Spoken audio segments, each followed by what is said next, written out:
What is going on, everybody? Welcome to the latest episode of Behind Enemy Lines, a Texas A&M football podcast. I am here for a week two edition with Utah State coverage here with Jason Turner, and we got another big game here this week. And Jason Turner, I appreciate you joining us, man. Yeah, you bet. My pleasure.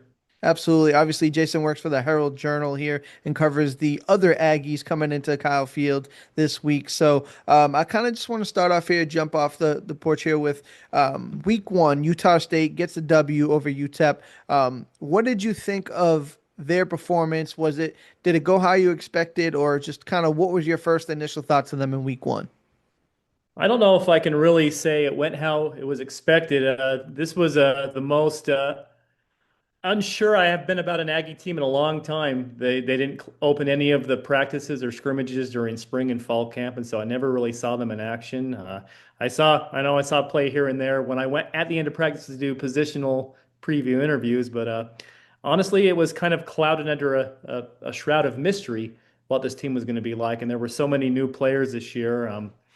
So honestly, didn't really know what to expect. I thought it was a pretty solid week one performance in terms of they just played not mistake free football, but they didn't make any major mistakes. They didn't turn the ball over, played better on defense than I've seen them play in a couple of years. I don't know how much of that was the opponent, how much of that was the scheming and execution, but I will say they swarmed to the ball better than I've seen them swarm to the ball in a long time.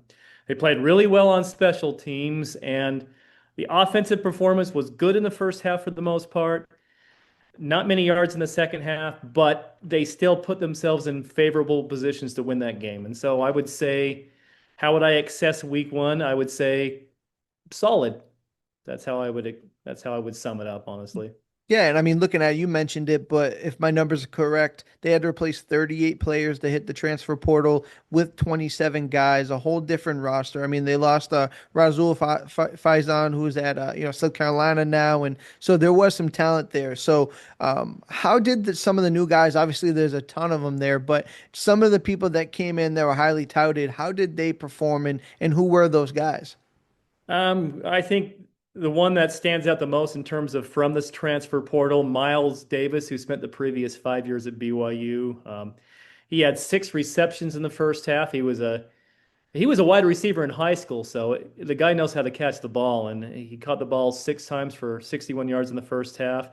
Really, I had two good runs in the first half. Was bottled up other than that, but he had a 58-yard touchdown in which he really showcased his ability to hit the hole and pull away from defenders. And so, I mean, certainly I think he finished with 186 yards of all-purpose yards, which was a career high for him. He's the guy I would probably the one that stood out the most. Another one was Noah Avinger on defense, cornerback. He played quite a bit at San Diego State to start his collegiate career. Was at New Mexico last year, honorable mention All Mountain West. He led the team in tackles. And the guy, he definitely flashed on Saturday. Had 11 tackles, 8 of them were solo stops, and so he really wrapped up well. And I think he kind of led the charge defensively from a tackling standpoint. Those are the two guys that probably stood out the most. But there were a lot of guys from the transfer portal who played in this game. So Yeah, and you mentioned obviously the defense, so I want to stay over there. Allowing or only allowing UTEP to score 16 points feels like a massive victory to what we saw last year, where they averaged 37.7 points per game, where they were giving up just overall assessment. You talked about the cornerbacks play there, but was that like a real positive boost for this team to see a defensive performance like that one? absolutely. I mean, they were, for lack of a better word, they were kind of atrocious defensively last year, giving up 37 points a game, giving up 470 yards a game, and frankly, they weren't that much better defensively the year before that. Struggled against the run the previous 3 seasons. Gave up, I want to say, 214 and a half yards rushing in 2024 and 23. We're giving up more than 5 yards a carry. So anytime, and that's coach speak. They always say we want to stop the run first, but that's what they've been preaching. The defensive coaches have been preaching during my positional preview interviews, and they certainly did that. And I mean, that makes all the difference in the world. Yeah, for sure. And when you look at it, obviously, I'm just looking at the notes here. They won a lot of, total yards, passing yards, rushing yards, yards per play. They seem to really, be the better team than UTEP, and obviously the final score, shakes out to be true there. But what I do see is 11 penalties for 73 yards. Now, that's a lot of, that's a lot of laundry on the field there. Is that something that is indicative of what they've been like, or is that more of like an outlier for who they are? Well, they had definitely struggled with penalties the previous couple of years. But I would say a lot of the frustration from the fan base is a lot of the penalties. There are more than enough penalties the last couple of years were unsportsmanlike penalties, 15-yard penalties, lack of discipline penalties. They really only had one of those against UTEP. There was a late hit out of bounds. There was also a roughing the passer call, but I thought it was a really soft call, to be honest with you. I didn't think there was anything egregious there. A lot of the stuff on Saturday was procedural stuff, false starts. There were three, four, five on punts and kickoffs where just not enough guys on the line of scrimmage. Somebody left early. It was kind of, I don't know. I think that's a product of just playing so many new guys, but they weren't the egregious 15-yard penalties that were a lack of discipline penalties. So I think this can be cleaned up. Yeah, that was certainly concerning to have 11 penalties in week one, but I really think I think it's going to be better from here on out. Yeah, and turning the page to the offensive side of the ball, obviously we talked about a lot of new pieces there, but they were a top five unit in the conference last year, and they had obviously had a lot of production they need to replace. But we met over here in Texas. We met with Mike Elko today, and he was really complimentary of quarterback Bryson Barnes. So, what was your first impression of the new signal caller here in Week One? Obviously, finished with 233 passing yards and a touchdown, but what was your assessment from somebody who was there and on site? My assessment has been what it's always been with Bryson Barnes. The guy's a gamer. He's a very gritty player, tough as nails, and he's the guy. He's a true dual threat guy. He can hurt you with his arm, and he can certainly hurt you with his legs. The last two games last season, he had 185 yards rushing, 193 yards rushing. Those were two of the top three performances by a quarterback rushing wise in program history. So the guy can absolutely hurt you with his legs. I do think he got a little pocket happy at times. I think a couple. He was sacked 6 times against UTEP. I think a couple of those were definitely on him. But again, he didn't fumble the ball. He didn't put the ball in harm's way. And throwing the deep ball has been kind of a question mark of his, maybe in years past. I remember he had a really nice one at Utah against Florida in their season opener a couple of years ago, but that's something that's not necessarily a strength of his. But he did throw that long pass to Brock Lane, who was way behind the secondary. So, it was a pretty routine throw for the most part, but he still was able to recognize it and make the play there. So I would give him, I don't know, at least a B for week one. I mean, when you don't turn the ball over, it really makes a world of difference. For sure. And we obviously talked about Miles Davis. We just talked about Barnes here. But who is somebody from you that you saw this preseason camp or maybe week one where, A&M fans are probably going to be surprised that he's making plays, whether it be offense and defense? Who's that underrated star for Utah State? Well, on offense, I mean, they have film of him now, so I don't think it's going to be a mystery. But Anthony Garcia, the transfer quarterback from Arizona, Demick Starling, who played wide receiver at Virginia and Western Kentucky last year. I'm not sure what it is, but he must be hurt. He was on the sidelines in street clothes on Saturday. He was a guy that we were all thinking was going to start, and so Aggies. We've heard rumblings that maybe he would be utilized in other situations other than quarterback this year, but he was listed. He was listed as a starting wide receiver on the depth chart. He went out there and caught 3 passes, had a 30-yard reception, had the 2-point conversion where he really showcased his athleticism. That had to have hurt, but he skied on that over the line of scrimmage and got that 2-point conversion. But that's a guy I wasn't anticipating going out and catching passes in week one. And the guy has some speed and he definitely has some athleticism. Defensively, I don't think anybody was expecting true freshman Chris Joe to start at linebacker. First play from scrimmage in the game, he had a tackle for loss. He finished with 5 tackles in that game. The linebacking crew looked solid on Saturday. That was kind of a up and down unit last year, and they looked pretty good on Saturday. They have a couple of veterans there returning from last year, and I think the Aggies are deeper in the defensive trenches for sure than they were last year. And they were able to rotate 9 defensive linemen against the Miners. And when you're able to keep your guys fresh, it's going to open up opportunities for your linebackers to make plays. For sure. And obviously, watching this team, was there any unit or person that surprised you, right? Like you probably had some priors about what you saw, but anybody come out there and just say, wow, like this, this looks a lot better than I anticipated it would? I don't know about that. I think the tackling was the thing that really stood out to me, just the way they swarmed to the ball. I Tackling's been kind of a sore spot the last couple of years, and also having multiple hats to the ball. And I really think they showcase that ability against UTEP. Can they do that against Texas A&M? That's a much taller order, but certainly Aggie fans had to have been encouraged what they saw week one there.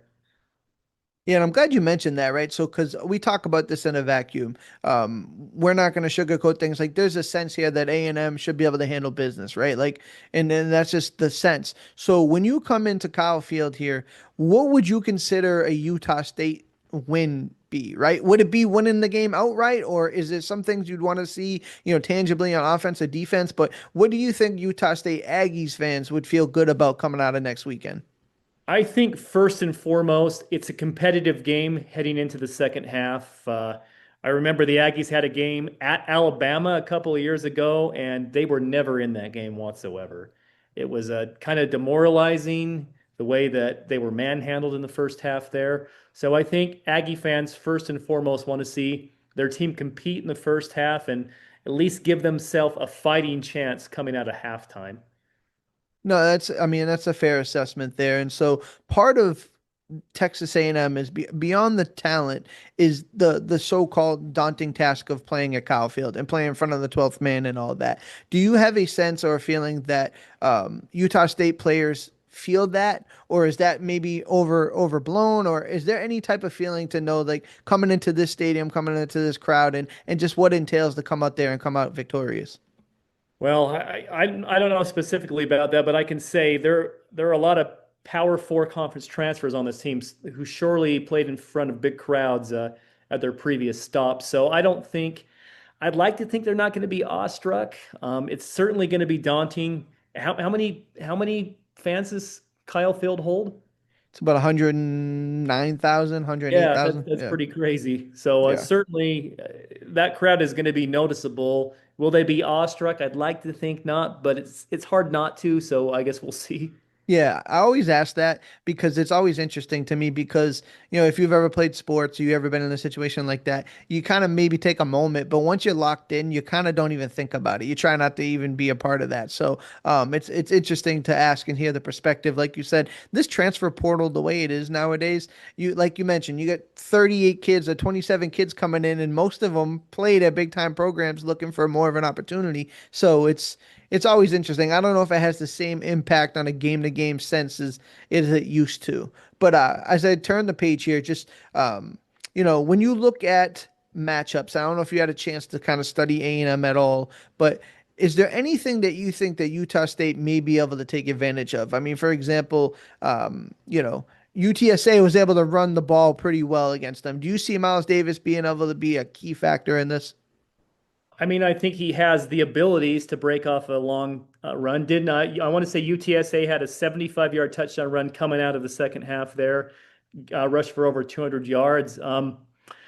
It's going to be a tall order. I don't know how veteran UTSA's offensive line was. The Aggies were missing arguably their best offensive lineman, Tavo. I don't even know how to pronounce his last name. I don't want to slaughter it. So they were missing their right guard last Saturday, and I think there's a decent chance he plays this Saturday. I think he would definitely help shore some things up there. But certainly the Aggies have to. They know that UTSA had success running the ball there, and they also know that. Texas A&M has a very veteran secondary, a lot of good cornerbacks and safeties, veteran guys back there. So I like to think they think maybe they can run the ball a little bit. It's again, I don't know if they have the manpower in the offensive trenches that UTSA had, but certainly it has to start there, right? For sure. And it's funny, we were talking about it with Elko today. It just, there were three or four chunk plays. Obviously, the 75 yarder to open up the second half is the big one in that. But for the most part, A&M was pretty stout. I think they ended up being 2.9 yards a carry, other than like three or four, big plays. But I mean, how do you limit the chunk plays? And if Miles Davis is able to take one to the house, or be efficient on the ground, like basically, I say a lot to say A&M still got a lot to prove on the ground game, and you can expect teams, whether it's Utah State or Auburn or Florida, they're gonna try to pound the rock on you. So before I get you out of here, I just want to, I don't know if you have a game prediction angle you're gonna do later on in the week. You don't want to spoil it, but what is your sense of how this game's gonna shake out? You can give a score, you may not, just whatever you feel like doing. I don't know. It's hard to know. I mean, they're obviously decisive underdogs. I don't expect them to win this game.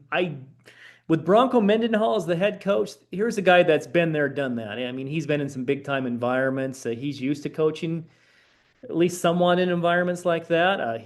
BYU had, when he was there, BYU always had 68, 69,000 fans at their game. Well, no, sorry, 63, 64,000 fans at their game. So I think he's going to have the team prepared. Whether they have enough manpower to make it a competitive game in the second half, I'm not sure. I think they might have it in them. It's hard for me to make a prediction. I would say I still think Texas A&M wins this game by probably 3 touchdowns, but I don't know. I really don't. Man, I appreciate it. Jason Turner from the Herald Journal, Utah State beat writer. Jason, can you just tell the people where they can find your work and maybe plug some of the things you're working on here? Sure. So yeah, I've been working on a lot of positional previews. Those are now done. I will have a story based on today's press conference. I know I'll definitely have a preview on Friday previewing this game. I'm not sure. I'll probably do another story in between. I'm not quite sure. I actually cover a lot of high school stuff here in where I live as well. Cover high school soccer, cover high school football, tennis, and so I kind of have a split focus. But if you want to check out my work, I post all of my stories on my X handle, which is HJ Trebek, which is in reference to Saturday Night Live skid. People might recognize that. I don't know. Anyway, I so yeah, appreciate that's it. all I have to Awesome, say. Jason. So, Jason Turner, like I said, appreciate you joining us, man, and hopefully we'll have some good football to discuss week 2. All right, thanks, Tony. Appreciate it.